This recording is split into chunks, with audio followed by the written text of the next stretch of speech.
அன்பான மாணவ செல்வங்கள் அனைவருக்கும் வணக்கம். இந்த வீடியோ கிளிப்பில் நம்ம வந்து +2 வேதியியலில் வந்து யூனிட் 12 வந்து carbonyl compounds and carboxylic acids அப்படிங்கிற லெசனில் போன வீடியோனுடைய கண்டினியூஷன், அதாவது ஆக்சிஜனேற்ற வினை ஆல்டிகைடுகள் மற்றும் கீட்டோன்களுடைய ஆக்சிஜனேற்ற வினையை பார்க்க போகிறோம். ஹாலோஃபார்ம் வினையை பார்க்க போகிறோம். சரியா? இப்போ oxidation of aldehydes and ketones. First வந்து ஆக்சிடேஷன் ஆஃப் ஆல்டிகைட்ஸ் பார்த்தோம். ஆக்சிடேஷன் ஆஃப் என்னது? ஆல்டிகைடு. ஓகே, அதாவது ஆல்டிகைடுகளின் ஆக்சிஜனேற்றம். சரியா? ஆல்டிஹைடுகளின் ஆக்சிஜனேற்றம்.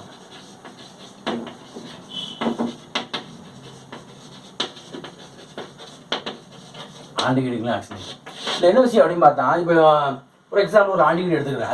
அசிட் ஆல்டிகைடு எடுத்துக்கிறேன், CH3 CH2. ஓகே, இதை வந்து நான் ஆல்டிகைடுகள் வந்து எளிதில் ஆக்சிஜனேற்றம் அடையுது. ஆனால் கீட்டோன்கள் அப்படி இல்லை. தீவிர சூழ்நிலையில் டிராஸ்டிக் கண்டிஷனில் தான் நினைச்சதா கீட்டோன்கள் ஆக்சிடேஷன் ஆகும். ஸோ அப்போ ஆல்டிகைடுகள் வந்து ஈஸியாக ஆக்சிடேஷன் ஆகும், எளிதில் ஆக்சிடேஷன் ஆகும். நம்ம என்னென்ன ஆக்சிடேஷன் ரியேஜன் யூஸ் பண்ணலாம் அப்படின்னு பார்த்தா, அமிலம் கலந்த பொட்டாசியம் பெர்மாங்கனேட் யூஸ் பண்ணலாம். சரியா? அது அமிலம் கலந்த பொட்டாசியம் டைக்ரோமேட் யூஸ் பண்ணலாம், K2Cr2O7. சரியா? K2Cr2O7 potassium dichromate, potassium permanganate இதெல்லாம் யூஸ் பண்ணலாம். இதில் என்ன விஷயம்னா, இந்த மூலக்கூறுன்னு சொல்லுவோம். இது என்னது? மூல சேர்மம். மூல சேர்மத்தினுடைய கார்பன் அணுக்கள் எண்ணிக்கை தான் உருவாகக்கூடிய ஆக்சிடேஷன் பண்ணுங்க. CH3 COOH என்னது? அசிட்டிக் அமிலம். என்னது? அசிட்டால்டிகைடு. So acetaldehyde. சரியா? அசிட்டால்டிகைடு சொல்லுவோம். அதில் என்னது? மீத்தேன், ஈத்தேன், எத்தனேல் அப்படின்னு சொல்லலாம். எத்தனேல் அப்படின்னு சொல்லலாம். இது பேர் என்னது? எத்தனாயிக் ஆசிட் சொல்லலாம், அல்லது அசிட்டிக் ஆசிட் அப்படின்னு சொல்லலாம். எத்தனாயிக் ஆசிட் அப்படின்னு அசிட்டிக் ஆசிட். இதில் என்ன விஷயம் அப்படின்னு பார்த்தா, ஆல்டிகைடுக்கும் கீட்டோனுக்குள்ள வித்தியாசம் என்னன்னா, உருவாகக்கூடிய மூல சேர்மம். சரியா? உருவாகக்கூடிய கார்பாக்சிலிக் ஆசிட்னுடைய கார்பன் எண்ணிக்கையும் நம்ம எடுத்துக்கூடிய ஸ்டார்டிங் காம்பவுண்டுடைய ஆல்டிகைடினுடைய கார்பன் அணுக்களின் எண்ணிக்கை ஒரே மாதிரியா இருக்கும். ஒத்த கார்பன் அணுக்களின் எண்ணிக்கை. அதாவது வந்து ஃபார்ம் ஆகக்கூடிய கார்பாக்சிலிக் ஆசிட்ஸுடைய கார்பன் அணுக்களின் எண்ணிக்கையும் நம்ம ஸ்டார்டிங் காம்பவுண்ட் எடுத்துக்கணும்ல அசிட்டால்டிகைடு, அதனுடைய கார்பன் அணுக்களின் எண்ணிக்கை ஒரே மாதிரியா இருக்கும். இது வந்து ஆல்டிகைடின் ஆக்சிஜனேற்றம். இப்போ வந்து நான் வந்து கீட்டோனுடைய ஆக்சிடேஷன் பார்ப்போம். கீட்டோனின் ஆக்சிஜனேற்றம். சரியா? ஆக்சிஜனேற்றம். நான் வந்து ஒரு கீட்டோன் எடுத்து ஆக்சிடேட்டம் பண்ண போறேன். இப்போ எக்ஸாம்பிள் அசிட்டோன் எடுப்போமா? கீட்டோனுடைய ஆக்சிடேஷன். அசிட்டோன் எடுங்க, CH3 C+O CH3. இது வந்து எளிதில் நினைக்க மாட்டுக்கு ஆக்சிடேஷன் ஆக மாட்டுக்கு தீவிர சூழ்நிலையில். சரியா? தீவிர சூழ்நிலையில் டிராஸ்டிக் கண்டிஷன். சரியா? தீவிர சூழ்நிலையில், அதாவது டிராஸ்டிக் கண்டிஷனில் இது என்ன நடக்குது? ஆக்சிடேஷன் நடக்குது. இது என்ன ஆக்சிடேஷன் ஏஜென்ட் யூஸ் பண்ணலாம்? அதே ஆக்சிடேஷன் ஏஜென்ட் யூஸ் பண்ணலாம். என்னது? H+ KMnO4 யூஸ் பண்ணலாம். Powerful oxidation agent. Okay, con HNO3 use பண்ணலாம். அப்புறம் வந்து H+ பொட்டாசியம் டைக்ரோமேட் யூஸ் பண்ணலாம். அந்த கான் HNO3 வந்து வலிமையான ஆக்சிடேட்டிவ். இதை யூஸ் பண்ணும்போது அங்கே என்ன நடக்குதுன்னா, கார்போனைல் கார்பனுக்கும் இந்த கார்பனுக்கு இடையில பிணைப்பு ஏற்படுது, பிளவு ஏற்படுது, பாண்டு பிரேக் ஆகுது. இதுக்கு இடையில கார்போனைல் கார்பனுக்கும் இந்த கார்பனுக்கு இடையில பாண்டு பிரேக் ஆகி நமக்கு 2 மூலக்கூறுகள் கிடைக்குது. இப்போ பாருங்க, CH3 COOH acid, CH3 COOH இப்படி எழுதலாமா? இந்த கட்சி ஒன்று தூக்கி போட்டுருங்க. COH acetic acid. இங்கே அப்படி 2 கட்சி இருக்கா? அதை நம்ம எப்படி எழுதலாமா? HCOOHன்னு எழுதலாமா? அதை ஸோ அப்படி எழுதுவோம். நம்ம எப்படி எழுதலாம் பாருங்க. அப்படி எழுதலாம், CH3 COOH + HCOH. எப்படி எழுத நம்ம ஞாபகம் வைக்கிறோம் அப்படின்னு பார்த்தா, ஒரு கட்சி இங்கே போட்டுருங்க, ஒரு ஓ சேர்த்துருங்க. CH3 COOH. 2 கட்சி CH2O, இன்னொரு ஓ சேர்த்துருங்க, HCOHன்னு மாறும். CH2ஓனா ஃபார்மால்டிகைடு உனக்கு தெரியும். அப்போ HCOHனா ஃபார்மிக் ஆசிட். அப்போ இதை வந்து இந்த ஸ்டார்டிங் காம்பவுண்ட் மூல சேர்மத்தினுடைய கார்பன் அணுக்களின் எண்ணிக்கையை உருவாகக்கூடிய அந்த கார்பாக்சிலிக் அமிலத்தினுடைய கார்பன் அணுக்களின் எண்ணிக்கை நம்ம கம்பேர் பண்ணி பாருங்க, எதுல இருக்கு? அது பிளவுபட்டு அதோட எண்ணிக்கை என்ன செய்யுது? குறையுது. அப்படித்தானே? எண்ணிக்கை என்ன செய்யுதுப்பா? குறையுது. அப்படித்தானே? இப்போ அசிட்டிக் ஆசிட் உருவாகக்கூடிய அசிட்டிக் ஆசிட் எண்ணி பார்த்தா 2 இருக்கு. ஆனால் மூல சேர்மத்தில் என்ன இருக்கு? 3 இருக்கு. கார்பன் உருவாகக்கூடிய ஃபார்மிக் ஆசிட் எடுத்து பார்த்தா 1 இருக்கு. இங்கே எத்தனை இருக்கு? 3 இருக்கு. அப்போ ஸ்டார்டிங் காம்பவுண்டுடைய கார்பன் அணுக்களின் எண்ணிக்கையும் அந்த விளை பொருட்கள் அப்படித்தானே உருவாகக்கூடிய கார்பாக்சிலிக் அமிலத்தினுடைய கார்பன் எண்ணிக்கை செக் பண்ணும்போது அது வந்து குறைவான எண்ணிக்கையில் கார்பன் அணுக்களின் எண்ணிக்கை உள்ள கார்பாக்சிலிக் ஆசிட் உருவாகுது அப்படிங்கிறது முக்கியமானது. ஓகே, ஸோ அப்போ வந்து ஆல்டிகைடுகளின் ஆக்சிடேட்டத்துக்கும் கீட்டோன்களின் ஆக்சிடேட்டத்துக்கும் இடையில வித்தியாசத்தை நம்ம பார்த்தோம். சரிங்களா? இதில் வந்து எளிதில் ஆக்சிடேஷன் நடக்குது. இதில் தீவிர சூழ்நிலையில் டிராஸ்டிக் கண்டிஷனில் ஆக்சிடேஷன் நடக்குது. வலிமையான ஆக்சிடேட்டர் தான் அங்கே யூஸ் பண்ணுறோம். அங்கே சாதாரண ஆக்சிடேட்டரை என்னது ஆக்சிடைசிங் ஏஜென்ட் யூஸ் பண்ணால் போதும் அப்படிங்கிறது தெரிஞ்சால் போதும். இப்போ அடுத்து நான் உங்கள் புத்தகத்தில் பாப்பப்ஸ் ரூல் அப்படின்னு ஒன்று கொடுத்துருக்கோம். அன்சிமெட்ரிக்கல் கீட்டோன், இந்த கீட்டோனுடைய ஆக்சிடேஷன்லேயே அன்சிமெட்ரிக்கல் கீட்டோனை வச்சு கொடுத்துருக்கோம். அதுக்கு பேர் வந்து என்ன விதி அப்படின்பா பாப்பப் ரூல். சரியா, சீர்மையற்ற கீட்டோன் பென்ட் 2 எடுத்து எழுதிருக்கோம். Popoff's rule. சரியா, பாப்பப்ஸ் ரூல் அப்படின்னு சொல்லுவோம். பாப்பப் விதி. சரியா, பாப்பப் விதி அப்படின்னு சொல்லக்கூடியது. இது வந்து எதுக்குன்னா அன்சிமெட்ரிக்கல் கீட்டோன், சீர்மையற்ற கீட்டோனுக்கு இந்த விதி அப்ளை பண்ணுறோம். அதில் ஆக்சிடேஷன் நடக்கும்போது அன்சிமெட்ரிக்கல் கீட்டோன் வந்து எப்படி ஆக்சிடேஷன் ஆகுது, எப்படி ஆக்சிடேஷன் நடக்குது. அதாவது சீர்மையற்ற கீட்டோன், என்ன கீட்டோனும் சீர்மையற்ற தான் ரெண்டு பக்கம் வேற வேற இருக்கும். சீர்மையற்ற கீட்டோனில் வந்து ஆக்சிடேஷன் வினை எப்படி நடக்குது. சரியா, அதை பற்றி சொல்லுது. சீர்மையற்ற கீட்டோனில் நடக்கக்கூடிய ஆக்சிடேஷன் வினையை பற்றி இது சொல்லுது. சரியா, இது எந்த முறையில் நடக்குது அப்படின்னு பார்த்தா அடர் H2SO முறையில், அடர் HNO3. சரியா, வலிமையான ஆக்சிஜனேட்டி அடர் HNO3 முறையில் நடக்குது. இதுக்கு எக்ஸாம்பிள் காம்பவுண்ட் என்ன எடுத்துக்க போகிறோம் அப்படின்னு பார்த்தா பென்ட் 2 எடுத்துக்குவோம். சரிங்களா, எப்படி எழுதலாம்? CH3 CH2 அப்புறம் என்னது CH2 C டபுள் பாண்ட் இப்படி எழுதலாமா? இப்போ என்னது பென்ட் 2. சரியா, இப்போ இதை எடுத்து நான் வந்து இதை ஆக்சிடேஷன் பண்ண போகிறேன். எதை வச்சு ஆக்சிடேஷன் பண்ண போகிறேன்? பவர்ஃபுல் ஆக்சிடேஷன் ஏஜென்ட் அடர் HNO3. இது வந்து அன்சிமெட்ரிக்கல் கீட்டோன். ஏன்னா இந்த பக்கத்தில் 3 கார்பன் இருக்குது, இந்த பக்கத்தில் மெத்தில், இது ப்ரொப்பைல். இது பேர் அன்சிமெட்ரிக்கல் கீட்டோன். நம்ம முதல்ல பார்த்தோமா அது என்னது சிமெட்ரிக்கல் கீட்டோன். ரெண்டுமே மெத்தில் குரூப் இருந்துச்சு அப்படிதானே. அதாவது CH3 C double bond O CH3. இது பிரச்சனை இல்லை, எங்கனாலும் பாண்ட் உடையலாம். அங்கே உடைஞ்சாலும் நமக்கு அசிட்டிக் ஆசிட் ஃபார்மிக் ஆசிட் தான் கிடைக்கும். இங்கே உடைஞ்சாலும் அசிட்டிக் ஆசிட் ஃபார்மிக் ஆசிட் தான் கிடைக்கும் ரெண்டு பக்கத்துலையும்.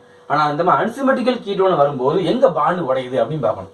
என்ன சொல்கிறாங்கன்னா இதில் ரெண்டு எது சுமாளர் ஆல்கைல் குரூப்பும் நீங்கள் பார்க்கணும். எது சுமாளர் ஆல்கைல் குரூப்போ இதுதான் வந்து சுமாளர் ஆல்கைல் குரூப். சரியா, சுமாளர் ஆல்கைல் குரூப்பு.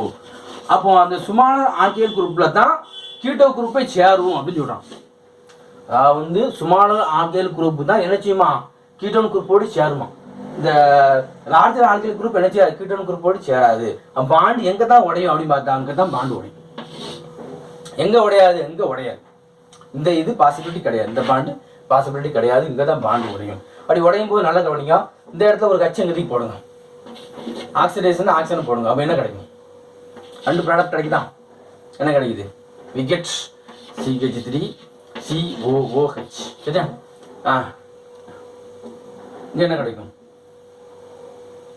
ரெண்டு ஆக்சிஜன் கொண்டு சேருங்க, CH3 CH2 COOH. சரியா, ப்ளஸ் CH3 CH2 COOH. சரியா, அப்போ ரெண்டு ப்ராடக்ட் கிடைக்குது. ஒன்று வந்து அசிட்டிக் அமிலம், இன்னொன்று என்னது புரோப்பனாயிக் அமிலம். இதுக்கு பேர் என்னது எத்தனாயிக் அமிலம், எத்தனாயிக் அமிலம். சரியா, இதுக்கு பேர் என்ன அப்படின்னு பார்த்தா புரோப்பனாயிக் அமிலம், புரோப்பனாயிக் அமிலம்.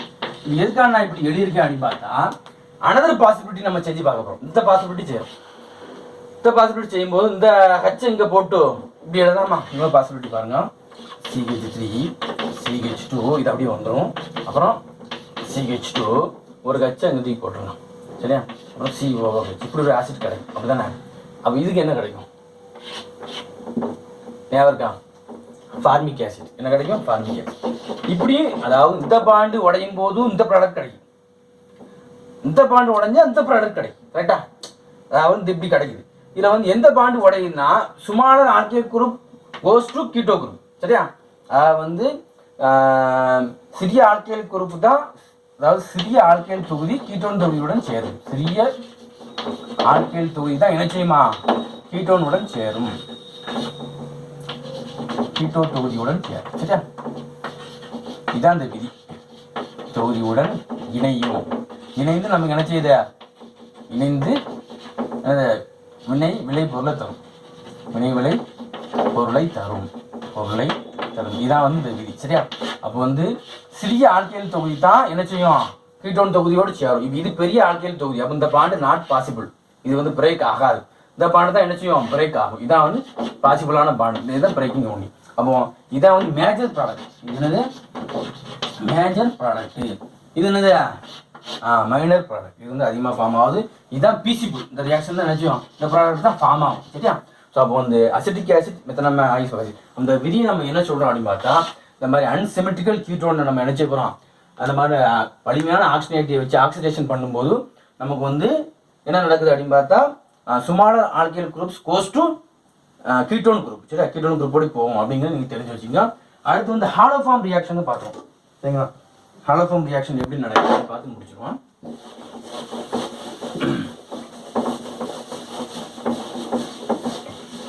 ஹாலோஃபார்ம் ரியாக்ஷன்ல குளோரோஃபார்ம் அயோடோஃபார்ம் இந்த மாதிரி இது நமக்கு உருவாகுதுன்னா இந்த ஹாலோஃபார்ம் வினை அப்படின்னு சொல்கிறோம். இதில் என்ன கண்டிஷன் அப்படிங்கிறது முக்கியமானது சரியா. ஹாலோஃபார்ம் வினை ஹாலோஃபார்ம் வினை சரியா. ஹாலோஃபார்ம் ரியாக்ஷன் எல்லாம் கவனிங்க. இதில் ரியேஜன் என்னன்னு பார்த்தா ஹாலஜன் சரியா. ஹாலஜன் ப்ளஸ் என்னது சோடியம் காரம் இதான் வந்து ரியேஜன்.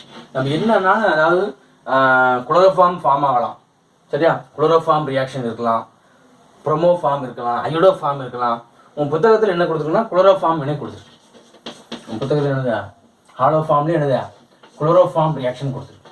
குளோரோஃபார்ம் ரியாக்ஷன் அயோடினையும் நான் இப்போ வந்து குளோரினையும் சோடியம் ஹைட்ராக்சைடு யூஸ் பண்ணால் என்னது குளோரோஃபார்ம் ரியாக்ஷன். இப்போ அதுக்கு பிறகு நான் வந்து அயோடினையும் பொட்டாசியம் ஹைட்ராக்சைடு யூஸ் பண்ணுறேன் சோடியம் ஹைட்ராக்சைடு அயோடோஃபார்ம் ரியாக்ஷன். இப்போ என்னது அயோடோஃபார்ம் ரியாக்ஷன் ஓகே. புரோமினையும் சோடியம் ஹைட்ராக்சைடு யூஸ் பண்ணால் PR2 NaOH ப்ரோமோஃபார்ம் ரியாக்ஷன். இப்போ என்னது ப்ரோமோஃபார்ம் ரியாக்ஷன். ஸோ இப்படி போய்கிட்டே இருக்கும். அதான் ஹாலோஃபார்ம்ங்கிற ஜென்ரல் உன் புத்தகத்தில் வந்து குளோரோஃபார்ம் ரியாக்ஷன் கொடுத்துருக்கு.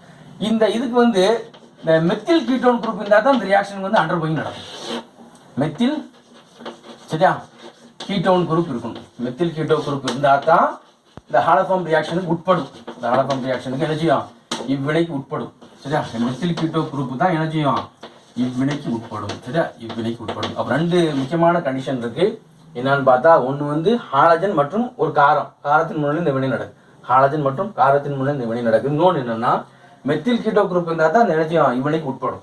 இப்போ எக்ஸாம்பிளாக வந்து நம்ம ஆன்டிகேட் கீட்டோன்ஸில் வந்து இந்த குரூப் இருக்கும் CH3CO குரூப் இருக்கும். இப்போ எக்ஸாம்பிள் நான் என்ன பண்ண போகிறேன் அசிட்டோன் எடுக்குமா அசிட்டோன் அதில் CH3C டபுள் பாண்ட் O நம்ம அசிட்டாலிகளும் எடுக்கலாம் சரியா. அப்போ CH3CO குரூப் இருந்தால் அது உட்படும் சரியா. இதில் ஃபர்ஸ்ட் என்ன நடக்குன்னா குளோரோஃபார்ம் ரியாக்ஷன் எழுதுறோம். குளோரினேஷன் நடக்கும். ஃபர்ஸ்ட் ஸ்டார்டிங்கில் வந்து என்ன நடக்கும் குளோரினேஷன் நடக்கும். இந்த ப்ரொசஸ் ஆஃப் NaOH ஓகே.